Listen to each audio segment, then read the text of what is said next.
Exactamente a las 2:17 de la madrugada del 3 de septiembre de 2024, la oxidada grúa de Earl McKenney se detuvo frente a un impecable Rolls-Royce abandonado afuera de una bodega en Dallas. La llamada parecía rutinaria, otro coche de niño rico para llevar al corralón. Pero cuando, 6 horas después, Earl logró abrir la cajuela, encontró $17.8 millones en efectivo que pertenecían a la red de póker clandestina más peligrosa de Texas.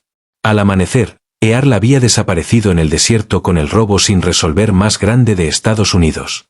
Pero esta no era la historia de un viejo codicioso buscando dinero fácil. Era la historia de un veterano olvidado que decidió que, después de 35 años limpiando los problemas de otros, merecía una última aventura.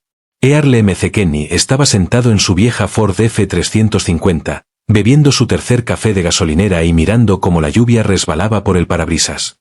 A sus 63 años, llevaba décadas sacando autos de las zanjas, remolcando vehículos por multas impagas y llevando chatarra a los desuesaderos, mucho antes de que muchos policías actuales nacieran.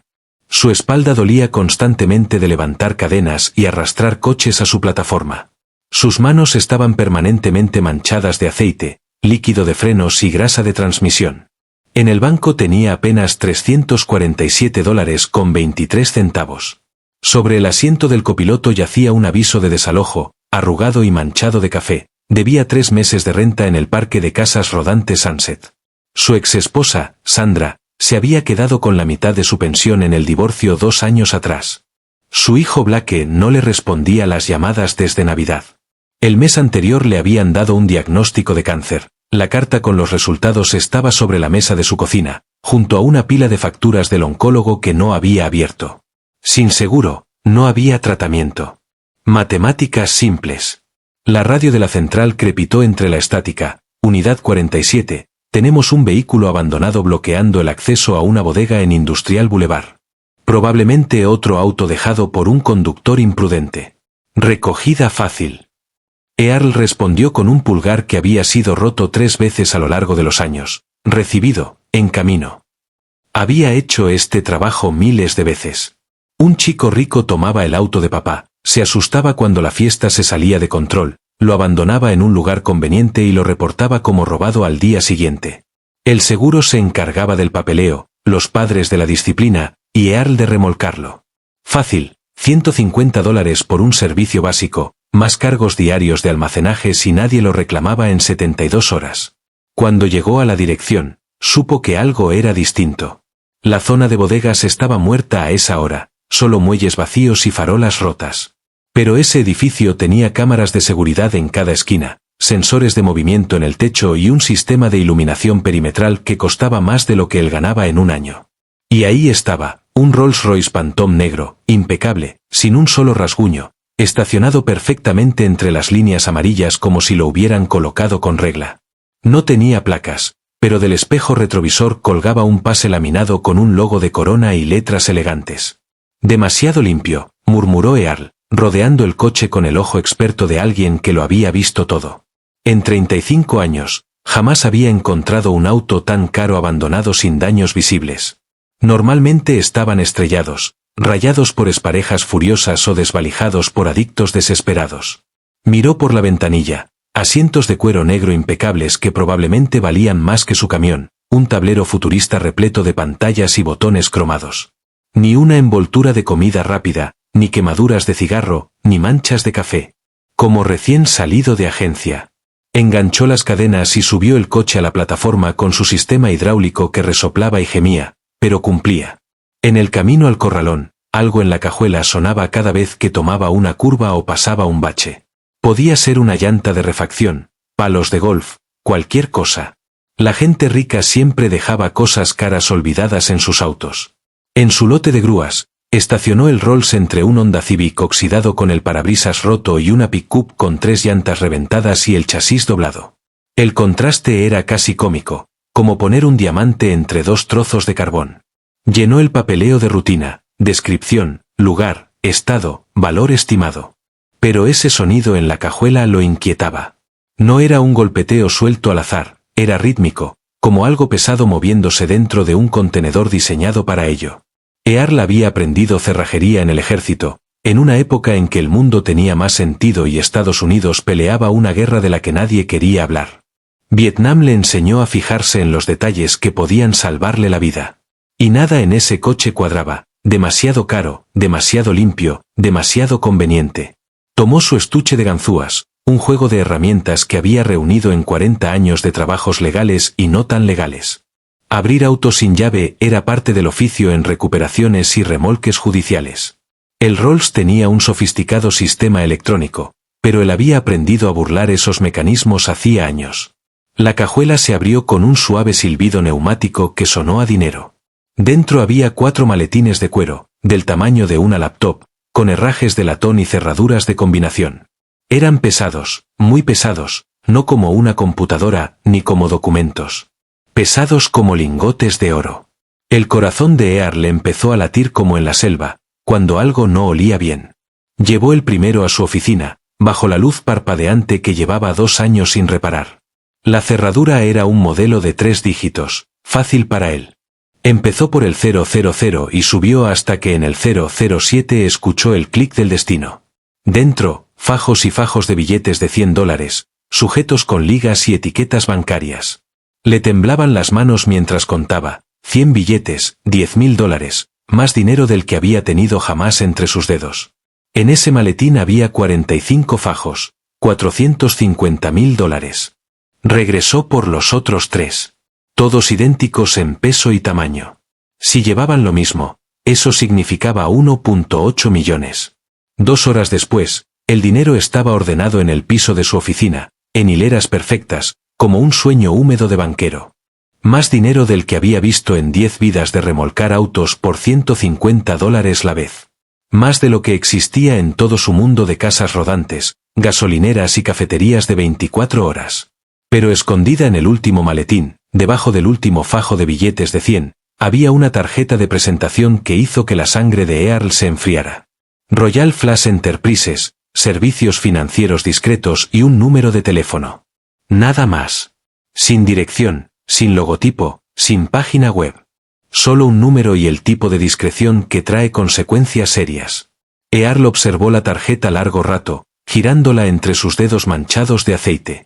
Todo en su instinto le decía que devolviera el dinero, lo metiera de nuevo en el coche y olvidara que esto había pasado. Pero la curiosidad siempre había sido su debilidad, y la curiosidad mataba algo más que gatos. Marcó el número. Una voz ronca contestó al primer timbrazo, como si alguien hubiera estado esperando junto al teléfono. «Tienes algo que nos pertenece. Aquí Earl M. C. Kenny, de M. C. Kenny Towing and Recovery. Remolqué un vehículo esta noche que tenía unos artículos en la cajuela. Solo intento hacer lo correcto y notificar al dueño. Sabemos quién eres, Earl M. C. Kenny. Sabemos dónde vives. Parque de Casas Móviles Sunset, lote 47. Sabemos que debes 3 meses de renta a la señora Patterson. Sabemos que tu hijo Blake trabaja en el bufete Henderson and Associates, en Austin. Sabemos que tienes cáncer de pulmón y que no puedes pagar el tratamiento». A Earl se le heló la sangre. Esa gente había hecho su investigación demasiado rápido. Demasiado rápido como para no tener recursos, conexiones y la capacidad de hacer desaparecer problemas. «Devuélvenos nuestra propiedad antes del amanecer o desaparecerás como otros que han interferido con nuestro negocio. Y, Earl, ni se te ocurra involucrar a la policía. Tenemos amigos en todas partes». La línea se cortó con un clic que sonó como la tapa de un ataúd cerrándose. Earl se quedó esa noche en su remolque, rodeado de 1.8 millones de dólares y frente a la peor decisión de su vida. Podía devolver el dinero y esperar que lo dejaran vivir, aunque había visto suficientes películas para saber que los testigos no solían tener finales felices. O podía huir. Pero ¿a dónde podía esconderse un conductor de grúa de 63 años de gente con ese alcance? La verdad es que Earl M. C. Kenny había estado huyendo toda su vida. Huyendo de las pesadillas de Vietnam que lo despertaban gritando. Huyendo de las demandas de pensión alimenticia de su exesposa, que lo dejaban comiendo ramen 3 veces al día. Huyendo de su hijo Blake, que lo culpaba por elegir el trabajo sobre la familia, por perderse obras escolares, partidos de béisbol y cumpleaños porque siempre había alguien que necesitaba que le remolcaran el coche ahora mismo. huyendo del diagnóstico de cáncer que no podía pagar y que lo mataría lenta y dolorosamente mientras trabajaba jornadas de 16 horas para pagar la renta de un remolque que ni siquiera era suyo. Durante 35 años, había remolcado Bentleys, Ferraris y Lamborghinis, enganchando autos de millones de dólares a su destartalada grúa y llevándolos a talleres donde se reparaban con piezas que costaban más que su sueldo anual. Había visto a hijos de millonarios destrozar autos que valían más que su casa y comprarse otro al día siguiente como si nada. Había visto a gente gastar en una sola noche más dinero del que él ganaba en un mes. Tal vez ya era hora de dejar de huir. Tal vez era momento de quedarse con algo para sí mismo, por una vez. Encendió la vieja laptop de su sobrino y buscó Royal Flash Enterprises. Lo que encontró hizo que le temblaran las manos incluso más que el cáncer. Artículos de prensa sobre personas desaparecidas en Texas, Oklahoma y Luisiana, todas relacionadas con operaciones clandestinas de apuestas que movían dinero a través de negocios legítimos. Investigaciones policiales que comenzaban con pistas prometedoras y terminaban con expedientes cerrados y detectives reasignados. Testigos que daban declaraciones y luego desaparecían sin dejar rastro. Había tropezado con algo grande. Algo que mataba gente de formas accidentales muy creativas. Para las 4 de la mañana, Earl ya sabía que Royal Flash Enterprises operaba 23 clubes ilegales de póker en todo el suroeste. Y cuanto más investigaba, más miedo sentía. Lo que empezó como simple curiosidad se había convertido en una pesadilla de conexiones que alcanzaban todos los niveles de la sociedad. El primer club que encontró en línea se llamaba The Crown Room, en Houston. Supuestamente era un club privado para ejecutivos petroleros y desarrolladores inmobiliarios, pero las fotos mostraban mesas de póker que valían más que la casa de la mayoría. La lista de miembros parecía un catálogo de la corrupción tejana: jueces, capitanes de policía, concejales e incluso algunos legisladores estatales, todos apostando dinero que claramente no venía de sus salarios públicos. Earl cruzó direcciones y sintió que el estómago se le hundía. Había remolcado autos de ese lugar 17 veces en los últimos 3 años, siempre de noche, siempre vehículos de lujo, siempre con la instrucción de no hacer preguntas y aceptar el pago en efectivo. Pensaba que solo estaba tratando con hombres ricos que no querían que sus esposas supieran de sus hábitos de juego. Ahora entendía que había sido parte involuntaria de su operación. El esquema de lavado de dinero era más sofisticado de lo que jamás imaginó. Royal Flash era dueño de una cadena de concesionarios de autos de lujo en Texas, Oklahoma y Luisiana, Crown Automotive, que vendía Bentleys, Rolls-Royce y otros vehículos ultra caros. En papel, sus cifras de ventas eran impresionantes. En la realidad, vendían autos a empresas fantasma creadas solo para blanquear dinero proveniente de drogas y apuestas ilegales. Los coches eran robados o accidentados de forma conveniente poco después, y las aseguradoras pagaban sumas millonarias que iban a cuentas offshore. Earl reconoció varias direcciones de concesionarios. Había remolcado coches robados cerca de esos lugares, vehículos reportados como sustraídos pocas horas después de ser comprados.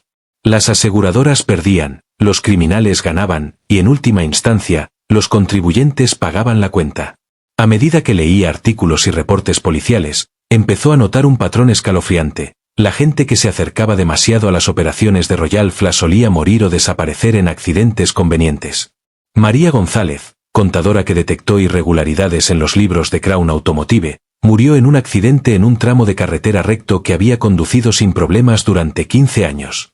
El reporte policial culpó a la fatiga. Thomas Chen, auditor federal que empezó a hacer preguntas sobre las imposibles cifras de ventas de Crown Automotive, se suicidó lanzándose de un puente, pese a no tener antecedentes de depresión y ser padre de 3 niños pequeños. La nota estaba mecanografiada, no escrita a mano, y hablaba de problemas financieros que nadie de su entorno conocía. El detective Ray Fowler, del Departamento de Policía de Dallas, investigaba vínculos entre Crown Automotive y varios crímenes sin resolver. Fue asesinado durante lo que parecía ser una parada de tráfico rutinaria. El sospechoso nunca fue encontrado, a pesar de que había decenas de testigos y cámaras de seguridad. El caso se enfrió en semanas, transferido a otros detectives que jamás avanzaron. Earl empezó a reconocer nombres de su propio historial laboral. Había remolcado el coche policial de Fowler después del tiroteo, llevándolo a un taller listado en los informes como instalación oficial de pruebas, salvo que ese taller era propiedad de una subsidiaria de Crown Automotive. También remolcó el coche de María González tras su accidente, llevándolo a un deshuesadero que le pagó en efectivo y sin papeleo. Ese mismo lugar aparecía en artículos como escenario de desaparición o contaminación de pruebas. El alcance de la corrupción era brutal. Royal Flush tenía gente en departamentos de policía, fiscalías, juzgados y agencias federales. Movían el dinero a través de una red de negocios legítimos que le servían de fachada: concesionarios, talleres, deshuesaderos e incluso compañías de grúas. Earl sintió náuseas al darse cuenta de cuántas veces los había ayudado sin saberlo. Cada remolque nocturno pagado en efectivo y sin preguntas, cada vez que llevó vehículos a direcciones específicas sin seguir el papeleo habitual. Revisó sus registros de los últimos 5 años y las coincidencias eran claras y condenatorias. Llevaba años trabajando para Royal Flush Enterprises sin saberlo, moviendo pruebas, transportando vehículos y ayudando a sostener la fachada de legalidad. La red iba más allá de Texas. Earl encontró artículos sobre operaciones similares en Oklahoma City, Nueva Orleans, Little Rock y Phoenix. Siempre el mismo patrón: casas de apuestas protegidas por funcionarios corruptos, dinero lavado mediante ventas de autos de lujo y testigos que desaparecían o morían de forma oportuna. El alcance total era asombroso: 23 locales de juego conocidos en 5 estados, generando unos $200 millones anuales en ingresos ilegales. El dinero pasaba por decenas de negocios legítimos que empleaban a cientos de personas que no tenían idea de que trabajaban para una red criminal. Incluso halló registros financieros filtrados a un periódico de Luisiana antes de que el reportero muriera en un incendio que destruyó todo su material. Esos documentos mostraban partidas de póker en las que una sola mano movía más dinero del que Earl ganaba en 10 años, ejecutivos petroleros apostando millones, desarrolladores inmobiliarios usando dinero del narco para entrar al juego y políticos jugando con fondos robados de proyectos públicos. Pero el descubrimiento más aterrador llegó cuando Earl buscó información sobre el Rolls-Royce específico que había remolcado. El número de identificación del vehículo lo llevó a un registro de compra en Crown Automotive Dallas, vendido 3 días antes a una empresa llamada Bayou Holdings LLC por $400,000 en efectivo.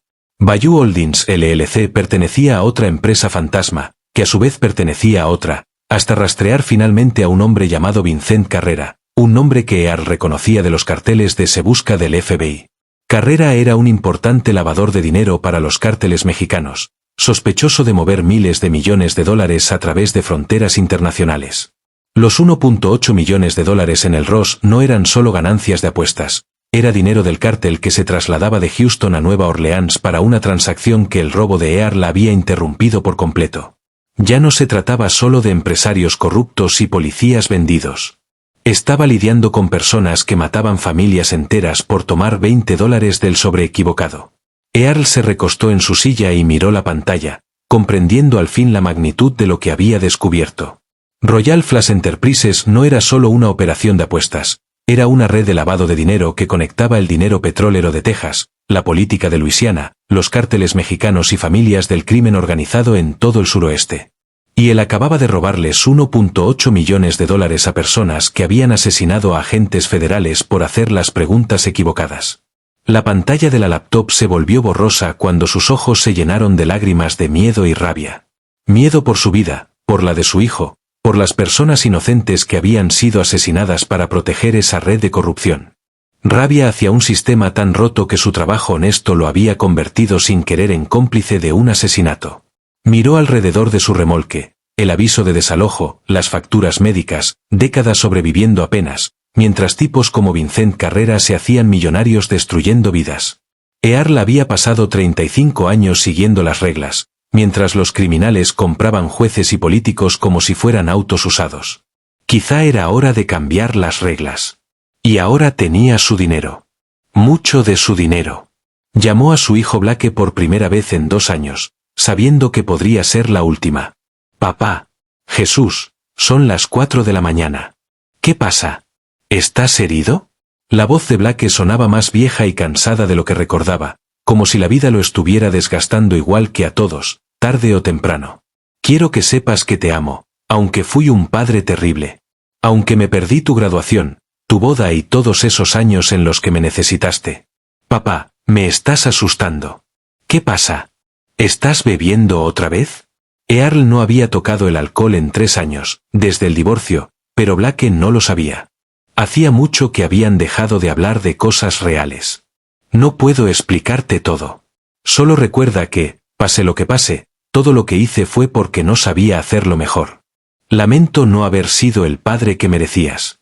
Colgó antes de que Blake pudiera responder, antes de que su hijo escuchara el miedo en su voz. A las 5:30 de la mañana, su vecina, la señora Rodríguez, golpeó la puerta con tanta fuerza que hizo vibrar el marco de aluminio. Earl, despierta. Hay 2 camionetas negras preguntando por ti. Hombres grandes con trajes. No parecen policías, y no se ven amigables. Earl miró por la ventana, entre las persianas que había instalado para tener privacidad. 2 escalades negras con vidrios polarizados estaban en la entrada principal del parque de casas rodantes, como tiburones en una pecera. Hombres con trajes caros estaban junto a ellas, revisando sus teléfonos y esperando con paciencia profesional, la que solo se tiene cuando se cobra bien por hacerlo. Era hora de irse. Guardó el dinero en contenedores impermeables que usaba para herramientas durante la temporada de lluvias. Había construido compartimentos ocultos en su grúa años atrás, para piezas de repuesto y suministros de emergencia. Eran espacios discretos, imposibles de detectar en una revisión superficial, pero con capacidad suficiente para lo que necesitaba. Los maletines eran demasiado llamativos, pero el dinero encajaba perfectamente en esos compartimentos. Enganchó el Rolls de nuevo a su plataforma y salió por la salida trasera, usando caminos de servicio que solo los locales conocían, carreteras rurales y senderos de mantenimiento que no aparecían en GPS. Los tipos de ciudad con sus SUVs lujosas podían tener dinero y conexiones, pero no conocían el terreno como alguien que había pasado 35 años remolcando autos averiados por la Texas rural. En su retrovisor, podía ver que las camionetas lo seguían, pero empezaban a quedarse atrás en esos caminos que exigían saber dónde raspar el fondo en cada bache. Condujo 6 horas por carreteras rurales y caminos agrícolas, dirigiéndose hacia el sur, rumbo a la frontera mexicana. Los escalades desaparecieron cerca de Baco, pero Earl sabía que ellos tenían recursos que él ni podía imaginar: helicópteros, redes de vigilancia, funcionarios corruptos que podían rastrear su grúa por canales oficiales. Cerca de Austin, su camión comenzó a recalentarse. La aguja de temperatura subió a la zona roja y pudo oler el refrigerante quemado, mezclado con el inconfundible aroma de una junta de culata rota. 35 años de reparaciones en carretera le habían enseñado a llevar siempre repuestos y herramientas de emergencia, pero esta vez era distinto. El radiador estaba destrozado, el vapor salía a borbotones y él llevaba $1.8 millones robados mientras asesinos profesionales lo cazaban a través de 3 estados. Se detuvo en una parada de camiones y aparcó junto a un tráiler ganadero, cuyo conductor revisaba las correas de sujeción. Era una mujer de unos 60 años, curtida y con la firmeza de quien ha trabajado toda la vida en condiciones duras. Señora, necesito ayuda. Hay gente que quiere matarme. María Santos lo miró a los ojos y reconoció algo familiar, la desesperación de alguien luchando por su vida contra probabilidades imposibles. Lo había visto en su marido antes del accidente en la fábrica que lo mató. Lo había visto en el espejo durante los años en que crió a 3 hijos con el salario de conductora de camión. ¿Qué tipo de ayuda, viejo? Earl le explicó su situación sin mencionar el dinero, solo que había visto algo que no debía y gente peligrosa lo quería muerto. Que huía por su vida y su camión estaba muriendo, y que no sabía en quién confiar. María lo estudió un momento, leyendo en su rostro el agotamiento, el miedo y la desesperada honestidad. Mi marido era como tú. Trabajó duro, siguió las reglas y lo aplastaron los que tenían dinero y poder. Te voy a ayudar. Mientras Earl hacía reparaciones de emergencia al radiador con cinta adhesiva y sellador, María le daba cobertura con su camión ganadero. El polvo y el humo diésel de su vehículo creaban una cortina que lo protegía del dron de vigilancia que giraba sobre ellos como un buitre mecánico. María también le recordó algo que él había olvidado: la comunidad de conductores profesionales que se cuidaban entre sí. En una hora, Earl había coordinado con una docena de camioneros por radio CB, formando un convoy improvisado que lo escoltaría hacia el sur, rumbo a la frontera. Hombres y mujeres que sabían que a veces la gente buena se metía en problemas sin buscarlo, y que el sistema no siempre protegía a quienes más lo necesitaban. Pero Royal Flash Enterprises no iba a rendirse tan fácil. Earl vio a los contratistas militares privados en una estación de pesaje cerca de San Antonio. Eran soldados, con equipo táctico y armas serias, que parecían recién salidos de una zona de guerra. Revisaban cada camión con método, haciendo preguntas, mostrando fotos, buscándolo. María los vio también. No son simples criminales, Earl. Son profesionales, contratistas militares, quizás fuerzas especiales. Alguien está pagando mucho dinero por encontrarte. En la estación, Earl reconoció a uno de los inspectores por sus investigaciones nocturnas, un funcionario corrupto llamado Rodríguez, mencionado en varios artículos sobre casos que misteriosamente se habían detenido. El hombre revisaba identificaciones y hacía preguntas directas sobre la grúa de Earl. Cuando estaban a punto de llegar a su turno, María tomó una decisión que le salvó la vida. Giró su tráiler ganadero en ángulo sobre la carretera, bloqueando el paso y creando un atasco enorme que obligó a declarar una emergencia. «¡Corre, viejo!», gritó mientras las vacas corrían por el asfalto. «Mis nietos necesitan saber que aún hay vaqueros en este mundo». Earl llegó a la frontera en Laredo 12 horas después. Pero sus problemas no habían terminado.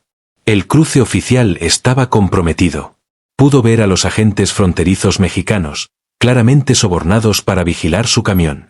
Estaban en el retén con radios en mano, observando cada vehículo que se acercaba y coordinando con alguien del lado estadounidense.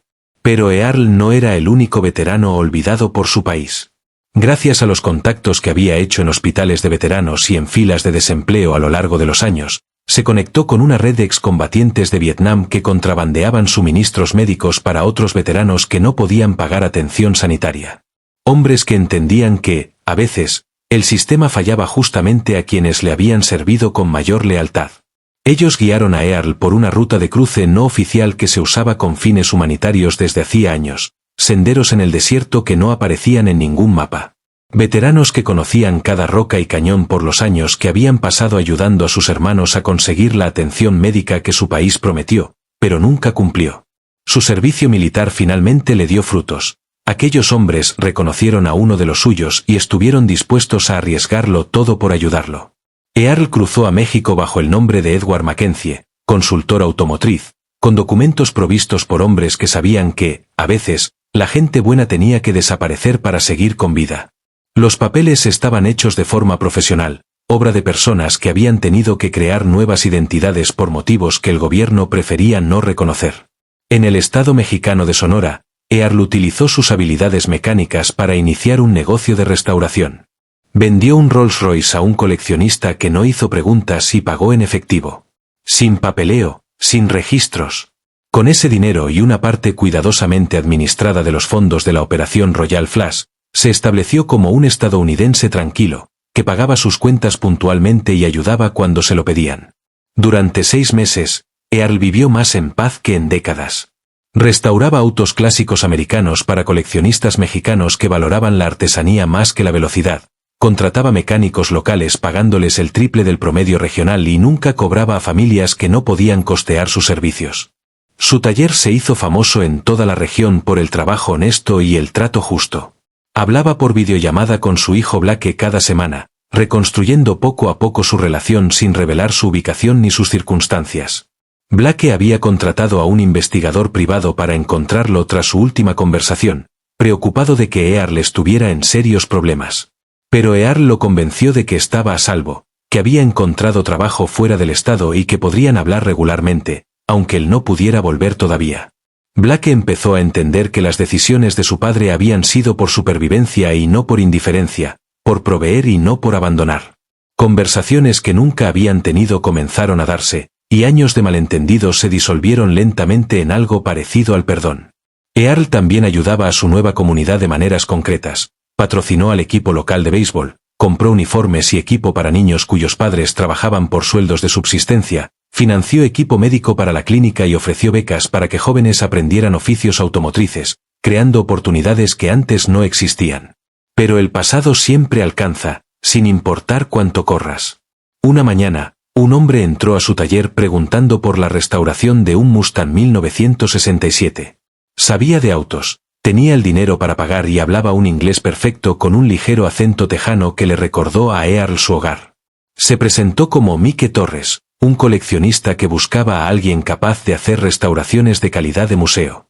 Earl lo reconoció de inmediato por la investigación que había hecho 6 meses antes. Marcus Torres, un asesino a sueldo que había trabajado para Royal Flash Enterprises y otras organizaciones criminales. El hombre no sabía que Earl lo había identificado, pero Earl entendió que su vida tranquila estaba a punto de terminar. «Bonito lugar tienes aquí, Mackenzie», dijo Marcus, examinando los autos con ojo experto. «He oído que haces buen trabajo, mucha atención al detalle». «Trato de satisfacer a mis clientes», respondió Earl, moviendo la mano hacia una pesada llave inglesa en su banco de trabajo. «¿Qué tipo de trabajo buscas?» «Lo curioso de la satisfacción», continuó Marcus, pasando un dedo por la pintura impecable de un camarón restaurado, «es que hay gente que nunca se siente satisfecha. Pierden algo valioso y lo quieren de vuelta, aunque les tome meses encontrarlo. Aunque cueste más recuperarlo que lo que valía al principio». Marcus se giró hacia él y su chaqueta se abrió lo suficiente para mostrar la pistola en la funda.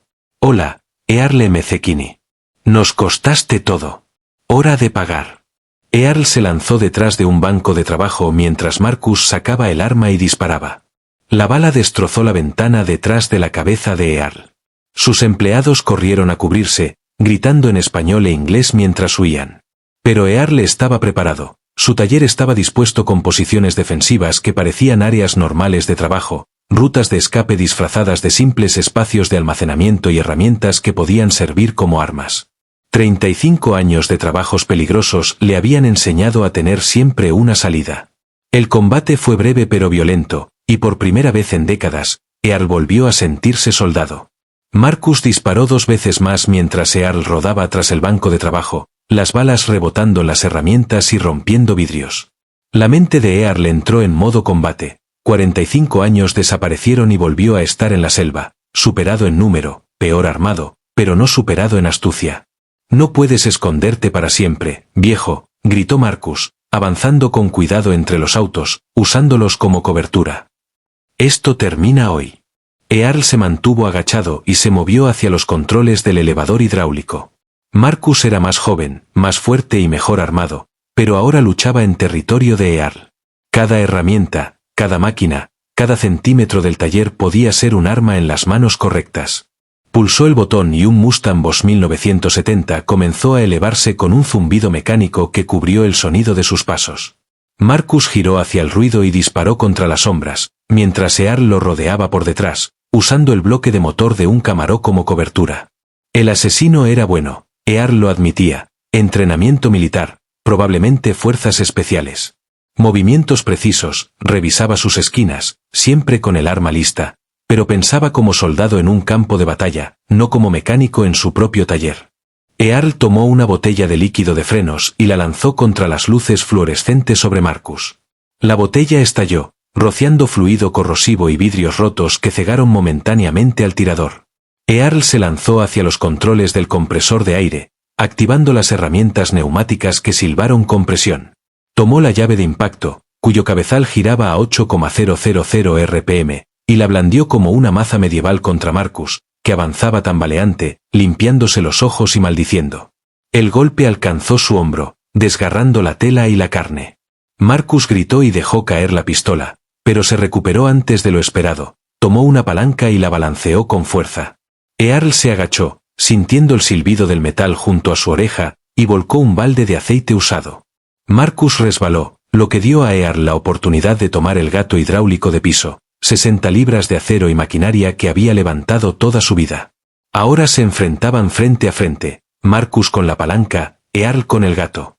Marcus sangraba del hombro, su traje caro roto y manchado, pero sus ojos mantenían la frialdad calculadora de un asesino profesional. «No entiendes lo que has hecho», jadeó Marcus. «Ese dinero pertenece a gente que no perdona. Seguirán enviando hombres hasta que estés muerto. Entonces más vale que envíen a alguien más duro que tú», replicó Earl, avanzando. El combate se volvió una danza brutal de metal contra metal. Marcus atacaba con precisión mortal, pero Earl tenía décadas manejando herramientas pesadas en espacios reducidos. Bloqueaba con el mango del gato. Usaba su peso para potenciar los golpes y luchaba con la fuerza desesperada de un hombre protegiendo todo lo que había construido. El punto de quiebre llegó cuando Marcus se excedió en un golpe, esperando que Earl retrocediera. En cambio, Earl se metió en el arco de ataque y hundió la punta del gato en sus costillas. Marcus se dobló, sin aire, y Earl le golpeó la muñeca, rompiéndosela y haciendo que la palanca cayera al suelo. El asesino cayó de rodillas, sujetándose la muñeca destrozada. Earl se alzó sobre él, el gato listo para el golpe final. Por un instante, la selva volvió, el calor, el miedo, las decisiones de vida o muerte en una fracción de segundo. Pero Earl McKenna ya no tenía 20 años, y esto no era Vietnam. Bajó el gato hidráulico y retrocedió, respirando con dificultad. Se acabó. Marcus lo miró con algo parecido al respeto en los ojos. Deberías haberme matado. Yo te habría matado a ti. Esa es la diferencia entre nosotros, dijo Earl, y se alejó para llamar a la policía. La comunidad local se unió a Earl en cuanto escucharon los disparos. Familias a las que él había ayudado, trabajadores que había empleado, vecinos que lo respetaban por su bondad y generosidad. Rodearon el taller con cualquier arma que pudieron encontrar, machetes, rifles, incluso cuchillos de cocina, protegiendo a su benefactor del extraño que intentó hacerle daño. Mientras la policía mexicana aseguraba la escena y los paramédicos atendían a Marcus Torres por heridas que lo dejarían discapacitado de por vida, una mujer con traje de negocio se acercó a Earl. Parecía fuera de lugar en aquel pueblo rural mexicano, demasiado impecable y oficial para las calles polvorientas y los edificios humildes. Earl McKinney, soy la agente del FBI Sarah Chen. Hemos estado buscándote por bastante tiempo. Estoy arrestado. Eso depende completamente de ti. Queremos hablar sobre inmunidad a cambio de tu testimonio contra Royal Flash Enterprises. La agente Chen explicó que el FBI había investigado la red de juegos de azar durante años sin éxito. El robo de Earl había desestabilizado su operación, causando conflictos internos que expusieron su estructura y métodos. La agencia quería la cooperación de Earl para derribar toda la organización, algo que no habían logrado con los métodos tradicionales de investigación. Técnicamente cometiste robo, admitió Chen, pero también expusiste crímenes por cientos de millones de dólares y salvaste incontables vidas en el proceso. El Departamento de Justicia está dispuesto a ofrecer inmunidad total a cambio de tu cooperación completa. Earl miró a su alrededor, a la comunidad que había construido, a la vida que había creado desde cero. ¿Y el dinero? Quédate con lo que necesites para tratamientos médicos y gastos legales. El resto irá a compensación para las víctimas y operaciones policiales. Pero Earl, serás reconocido como denunciante, no como criminal, como un héroe, no como un ladrón. Los juicios que siguieron fueron noticia nacional durante meses. El testimonio de Earl condujo a 89 condenas en varios estados, la incautación de $500 millones en activos criminales y el completo desmantelamiento de Royal Flash Enterprises. Su historia capturó la imaginación del público de maneras que sorprendieron a todos los involucrados. Imperio criminal del conductor de grúas se convirtió en un libro bestseller. El último hombre honesto de América fue un documental premiado. Veterano de Vietnam lucha contra el crimen con grúas se convirtió en una película protagonizada por actores que Earl incluso conocía. Su hijo Blake se mudó para estar cerca de su padre durante los largos procesos legales. El tratamiento contra el cáncer de Earl tuvo éxito, financiado por el programa de protección de testigos y complementado con su parte de los activos recuperados. La terapia experimental que parecía imposible se volvió rutina, y su pronóstico cambió de terminal a manejable. Lo más importante fue que Earl descubrió que el dinero que había ocultado durante su escape, $3.200.000 que guardó como seguro ante futuras amenazas, se usó para compensar a las familias de personas asesinadas por Royal Flash Enterprises. Earl había llevado registros detallados durante su investigación, asegurando que la justicia llegara incluso a las víctimas olvidadas cuyas muertes habían sido consideradas accidentes o suicidios. 2 años después, Earl McKinney trabajaba como consultor para la unidad de crimen organizado del FBI. Sus métodos se conocieron como el protocolo McKinney, usando el acceso a la clase trabajadora y la invisibilidad del obrero para exponer redes criminales que operaban fuera del radar de la policía tradicional. Su camión se convirtió en una plataforma móvil de vigilancia equipada con la tecnología más avanzada. Su taller en México se transformó en un centro de entrenamiento donde agentes aprendían a integrarse en comunidades trabajadoras. Su historia inspiró a 23 estados a aprobar leyes anticorrupción que fortalecieron la protección para denunciantes y héroes de clase trabajadora. La transformación de Earl, de veterano olvidado a consultor federal, Demostró que a veces las personas más ordinarias pueden hacer cosas extraordinarias cuando deciden que ya basta. Las repercusiones continuaron por años. Los programas para veteranos recibieron más fondos tras el testimonio de Earl, que evidenció lo fácil que es olvidar a los buenos soldados. La industria del transporte implementó medidas anticorrupción para proteger a los conductores de la explotación. Las agencias policiales mejoraron su relación con las comunidades trabajadoras al reconocer que los héroes pueden tener muchas formas. Earl, ahora con 68 años y libre de cáncer, conducía un camión nuevo con placas de consultor del FBI y equipo que parecería ciencia ficción para el Earl que empezó remolcando autos. Su hijo Blake iba de copiloto mientras se dirigían a investigar denuncias de corrupción en Arizona. Su relación era más fuerte que nunca. La radio emitió un llamado entrante. Aquí la agente Chen. Tenemos una situación en Phoenix que requiere el protocolo MC-Kinney. ¿Están disponibles? Earl sonrió y presionó el micrófono. Aquí Earl MC-Kinney. Vamos en camino. En el espejo retrovisor, la carretera abierta y la justicia lo seguían detrás. El hombre que remolcó el auto equivocado y derribó un imperio se había convertido en inspiración para los trabajadores de Estados Unidos. Su historia demostró que a veces las personas más comunes hacen las cosas más extraordinarias cuando deciden que ya basta. Estadísticas finales: 89 criminales condenados, $500 millones en activos recuperados, 23 familias víctimas compensadas, más de 200 agentes capacitados en el método MC-Kinney. Earl MC-Kinney, de conductor de grúa a héroe federal, demostrando que la justicia no siempre viene desde arriba. Si te gustó esta historia, asegúrate de darle like al vídeo, suscribirte al canal y activar las notificaciones para no perderte el siguiente.